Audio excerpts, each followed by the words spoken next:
Inú ọdún tuntun ló wà, má gbé fídíò yẹn kúrò. Mo fẹ́ sọ nǹkan kan fún ọ. Mo fẹ́ kó di ọ̀rọ̀ yìí mú nínú ya 2024. Mo fẹ́ kó di ọ̀rọ̀ yìí mú o. Mo fẹ́ kó di ọ̀rọ̀ yìí mú dáadáa kó dẹ̀ mú lò. Fi sí ọwọ́ àlàáfíà rẹ kó má bàa fi jẹun. Sórí ya 2024 yìí, mo fẹ́ kó jẹ́ aládùúà. Gbìyànjú kó jẹ́ ẹni tó máa ń gbàdúrà dáadáa. Nítorí pé ire wà nínú ọdún yìí.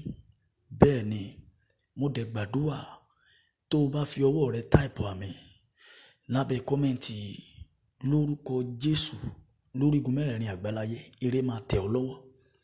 Tó o bá dẹ̀ lè ṣíà fídíò yìí fún àwọn ẹlòmíín láti lè jàǹfààní ẹ̀, má ṣe àròrò ẹ̀.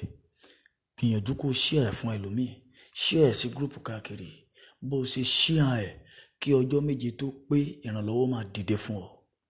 Gbìyànjú láti láìkì fídíò yìí láti lè jẹ́ kí ó tún lọ sókè sí i.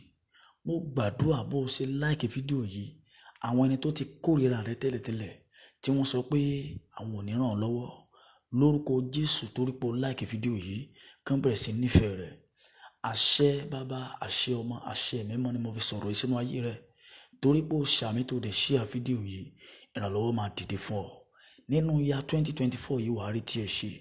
Jẹ́ aládùúà, jẹ́ aládùúà, jẹ́ aládùúà. Mo gbàdúrà ò ní dààmú. WhatsApp number mi 080 69 75 59 71. God bless you.